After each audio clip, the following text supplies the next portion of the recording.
Millennials, what are we doing? What are we doing? Unbelievable, once again. And that's coming from one, mind you. Remember when the reveal of Metroid Prime 4 felt like the triumphant return of a legendary sci-fi icon? Atmospheric, lonely, immersive. Well, that vibe is gone. Early previews and critique reactions have fans worried. Not about the gameplay, but about the writing.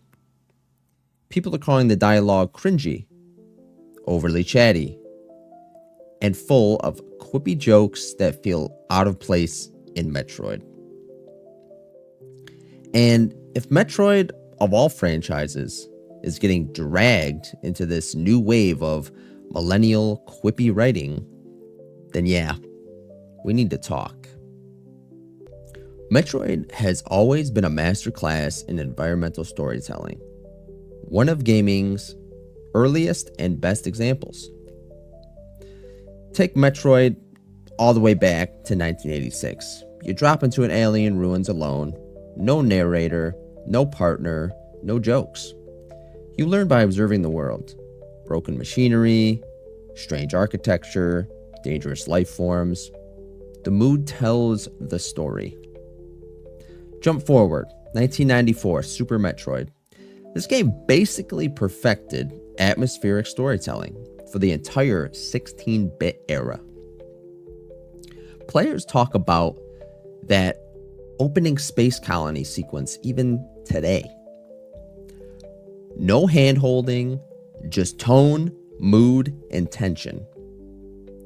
Let's jump again. Metroid Prime Trilogy from 2002 to 2007.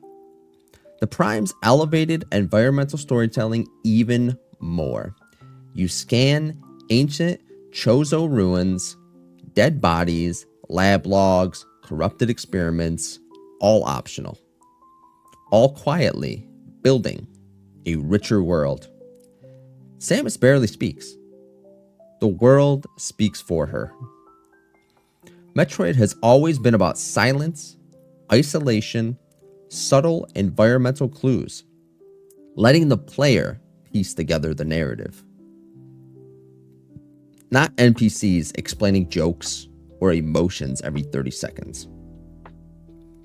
So when fans hear that Prime 4 is a talkative NPC cracking jokes during tense sequences, yeah, they see it as a fundamental betrayal of the franchise's identity.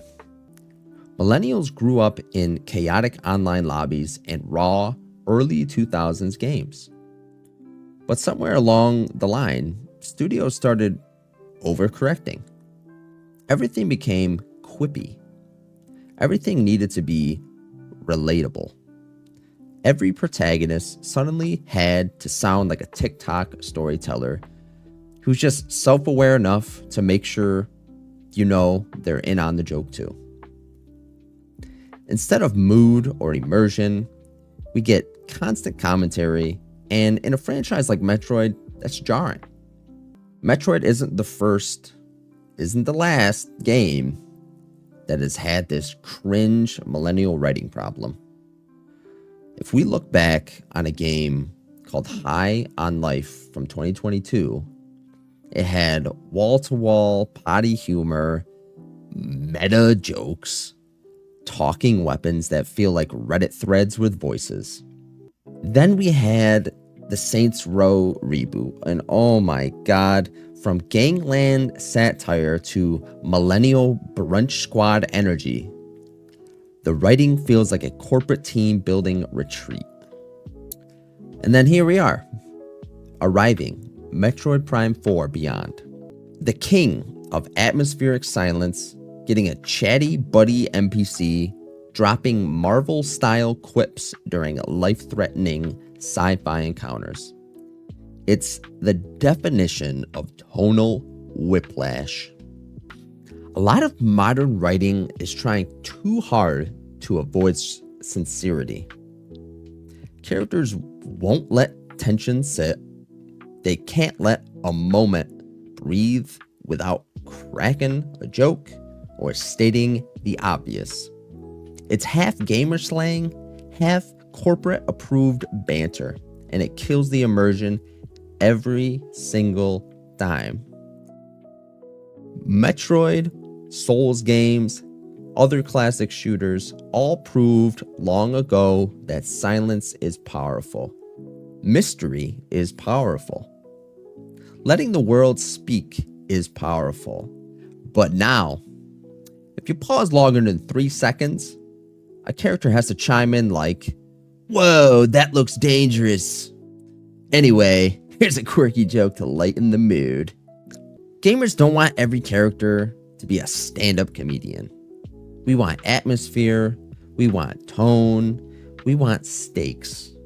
We want characters who talk when they have something to say. Not because an algorithm says players need a joke every 15 seconds. For crying out loud. Especially in a franchise like Metroid, where silence is the storytelling. Let's get into some examples, folks. A couple of YouTube clips of all this cringe shit. Let's go. Here we go. Sarge! Armstrong, you all right? I'm good. You? Yes. While I was waiting, I was studying this hologram.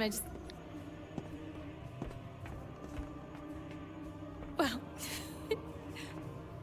Samus? It's really you. I don't even know what to say. Is this a new suit? It's amazing. I love it. I love it so Private. much. Yes, sir. Right. Sorry, sir. Private First Class Nora Armstrong. It's an honor to meet you, Samus.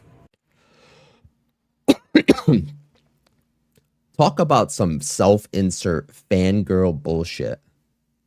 Once again, put into an amazing long-term franchise like Metroid.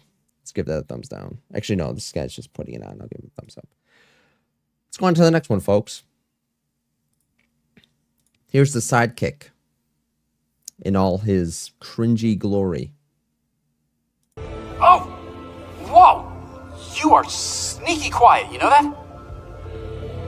You're alone on a planet with no hope of survival.